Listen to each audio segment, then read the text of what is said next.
Ladies and gentlemen, welcome to the Bullpen.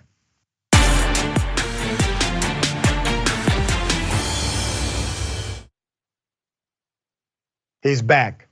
My dear politically misguided brother is back on the program. Mr. Armstrong Williams, broadcast owner, journalist, businessman, and entrepreneur extraordinaire. Mr. Williams, good to have you back on the show, brother. How are you? I'm glad to be back on the misguided. Thank you. All right, yes, sir.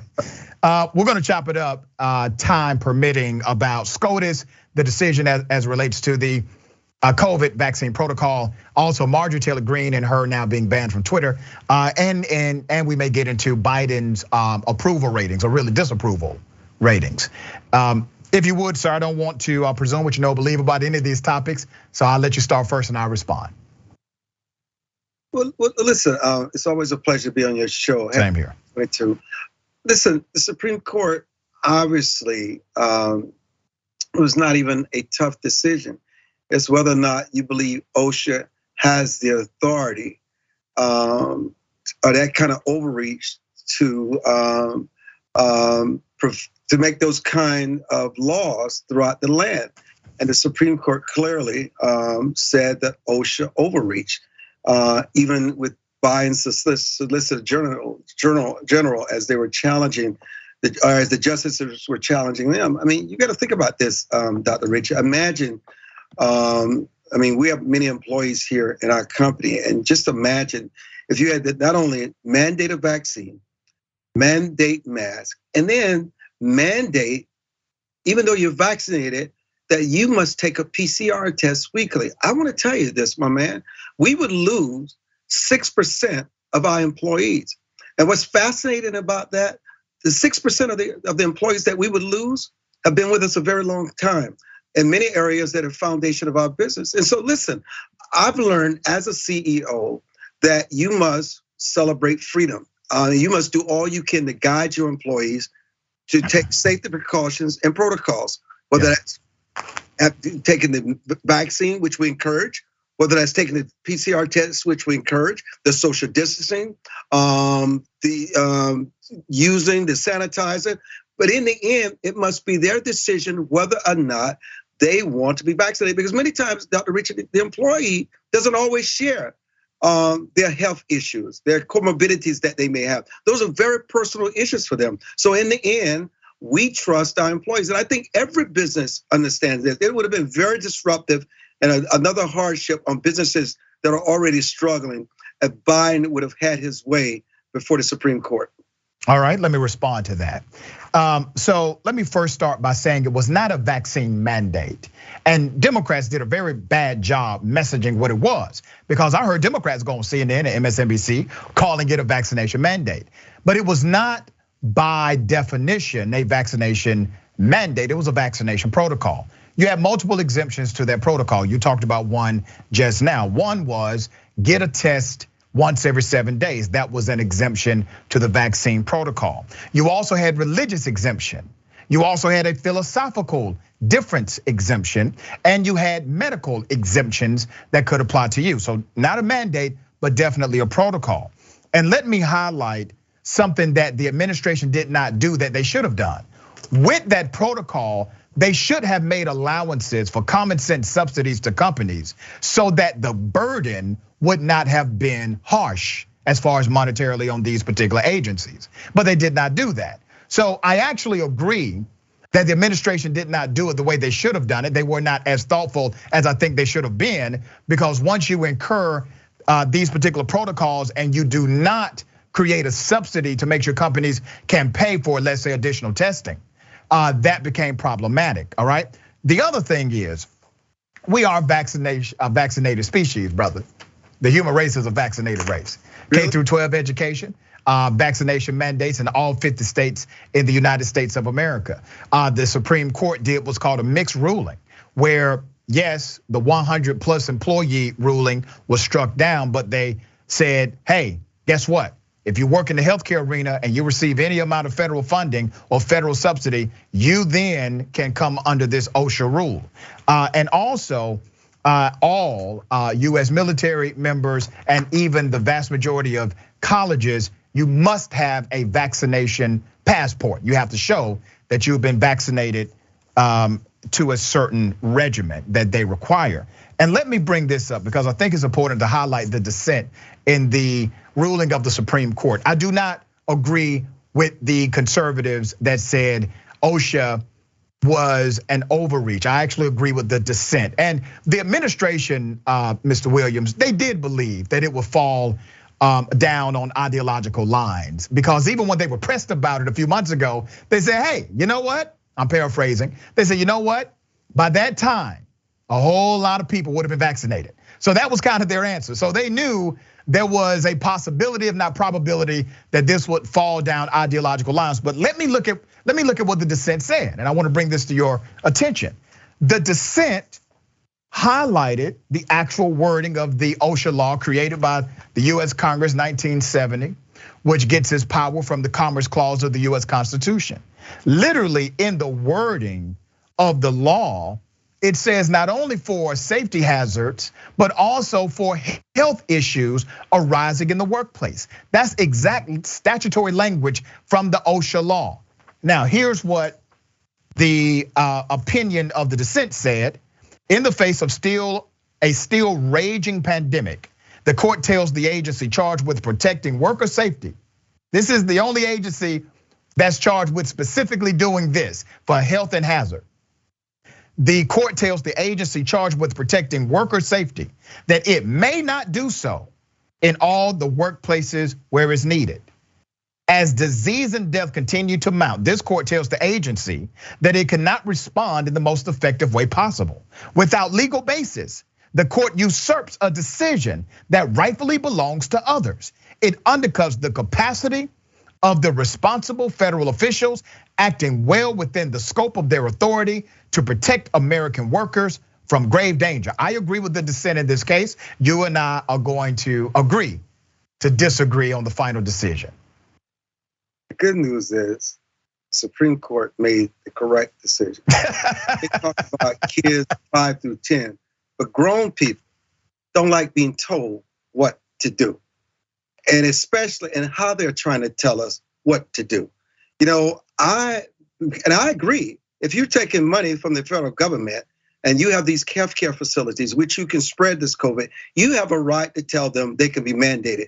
But in businesses like ours, and many businesses across the country, our employees, we trust them to make their decisions as to whether they want to wear a mask, whether they want to be vaccinated, or whether they need to take the PCR test every week. That is what we call freedom, and I'll take freedom any day over government control and government mandates. It's why people don't trust the government. They told them if they were vaccinated and got the booster, they would not have to worry about it. They could not get COVID again. This healthcare communications has been a disaster. People don't know what to believe anymore from the government and from the scientists and from people who supposed to be experts. There's so much confusion that people don't trust in government. And so people need to use their common sense, their judgment, and employers will never jeopardize harming people where they're gonna spread this COVID, even though we know that it has happened. I just say, I trust my employees, I don't trust the government. All right, so let me say this to you, because I find that to be an interesting line of thinking, okay? Do you trust the US military? I don't trust the government. Okay, do you trust, let's say, parents in K through 12 education? They have students in K through 12 education. I trust parents to make decisions as it relates to their children, not the government. Are you against the mandates that have existed for decades as it relates to vaccinations for K through 12 students? That has worked. So you agree if the end of it works, you are okay with the method to get you there?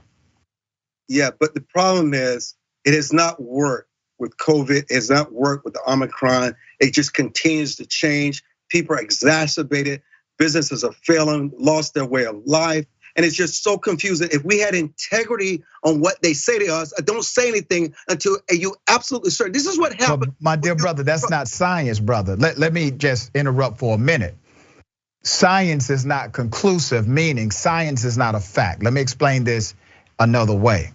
The word science means to observe the current field of study. That's what it actually means. Research scientists, medical scientists, they have to observe the current field and they interpret what's happening in the field of study. That's called following the science. When the vast majority of the science is currently saying that if you have a vaccine, you are less likely to be ill or less likely to have a significant issue or less likely to die. That's following the field of observable science. Yeah, but the problem is it has been too politicized. Agreed. And the fact is when people lose trust, this is exactly what you see. It's not always a principled position that they come to, it's a political one, and people have lost trust. And I don't know what they can possibly do to get it back. All right, let's do this because we have a short amount of time. I want to get this one in as well before the next show comes on. Marjorie Taylor Greene is crying that they have deplatformed her Twitter account, okay? Now, many are calling this an assault on free speech. What are your thoughts about Marjorie Taylor Greene and really others who have jumped on the bandwagon of this Donald Trump class action lawsuit, claiming that social media has in fact infringed upon their freedom of speech in America? The fact that Marjorie Taylor Greene has never had an issue with her government account tells you she knows how to be responsible and accountable. You cannot spread misinformation about COVID and just spread lies that can harm people and that can lead to death. The fact is, if she's not willing to be responsible, especially as a member of Congress, then they have every right to suspend her and cancel her permanently and anybody else. We have a responsibility as members of Congress, in the media and leadership to be honest as much as we can based on what we put out with people, because we know people are gullible, they trust us, they'll believe anything. It is our responsibility that we make sure that we give them information that we believe that is factual, honesty, and have integrity. And that has not always happened when it has come to certain members of Congress on both sides of the aisle. See, this is why I F with you, brother. All right? What you just said is 100% true. And you have intellectual integrity about what you believe. You and I may not always agree on it, but you agree that private companies can regulate who comes in, who goes out. You agree to that, right? Outside of some protected classification. You agree. Twitter obviously is not the government, right? The freedom of speech is connected to the US Constitution, which says Congress cannot make a law infringing on your right thereof. But here's the problem, brother. Here's the challenge. You have a movement, much of it is led by Donald Trump, but you have a movement, a class action lawsuit and others who are saying, no, the government by way of the court needs to get involved in regulating private industry. When the truth is, for decades, the Republican Party has said opposite of that in their platform, that they wanted less government restriction. And now they're trying to backdoor government restriction in by way of phony lawsuits or frivolous lawsuits so that they can still get their way. And I have to remind people with the Marjorie Taylor Greene thing, she had her 5 warnings, well, 4 warnings and then her 5th strike. All right, so it went through a process to get her banned. And we have already determined that social media companies can and must regulate hate speech, obscenity, misinformation, and harassment are your biggies. So brother, my question to you is this. You're right on your sentiment, you're right on your assessment, you're right on the conclusion that these are private companies. Why is it that so many conservatives are believing and actually filing lawsuits against private companies, thinking that if they are obscene or if they put out misinformation or if they use hate speech, that is in fact the US government infringing upon their right of free speech? So much of this is about politics. It's not really about the best interest of the American citizen. It's no different when we talked about the debt ceiling and no one talks about how Donald Trump increased the debt ceiling, all the things that he's done that Republicans justified in Congress to justify passing whatever the president wanted. And now that the Democrats are in office, now they're talking about the fact that we've got to do something about the national debt. This is why I don't think we should get so caught up in Democrats and Republicans, because at the end of the day, to me, they're basically the same. They host the American people.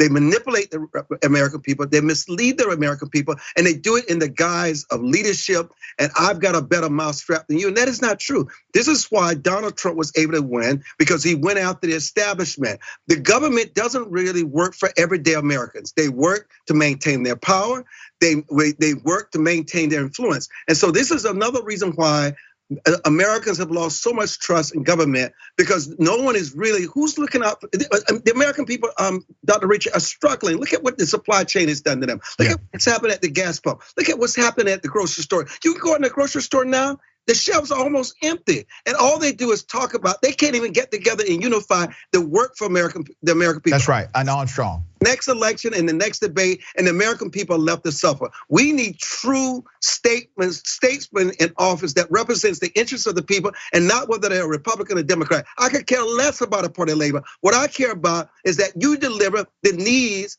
of the American people every day. This is why they elect you. And you and I, once again, agree on that notion. Now let me show you how we actually connect, brother, okay? Progressives in the Democratic Party, they are the heartbeat of authenticity. You may not agree with all of their sentiment, ideology, their platform, their statements, their policy, but it comes from a rooted place in humanity. It actually comes from them wanting to solve an actual problem. The issue, the challenge in our American political system is this: the vast majority of political leaders at the federal level are corporate Republicans and corporate Democrats. And here's what I mean by that. It's not just about the money you accept, it's about the interests you serve. And so it gets complex when we are scratching our heads wondering, wait a minute, this person campaigned on A, B, and C. No one ever campaigns on what they're gonna do for a corporation. Have you noticed that? No politician ever campaigns on what they're going to do for a particular corporation that funds their campaign. They always campaign for people and then they govern for the corporation. Well, remember, before the 1970s, brother, and really beyond that, when it was a no-no for a corporation to give money to a political candidate, we then started to chip away at those laws, which now we call corporations people. Now, come on, man, even if some people agreed with it in theory years ago, decades ago, you have to realize that corporations have significantly corrupted our political conversation and our political implementation in the United States of America today. And the sad news is that special interest groups and lobbyists that fund these corporations are running this country, and it doesn't work for we the people, it works for corporate in their interests. There you go. Well said, brother. Always a pleasure having you on the show. As I say always, man, you and I, we actually can come together on some stuff and disagree on the rest. But I appreciate you, brother, and all you do. I appreciate you for having me. Thank you. Thank you, sir.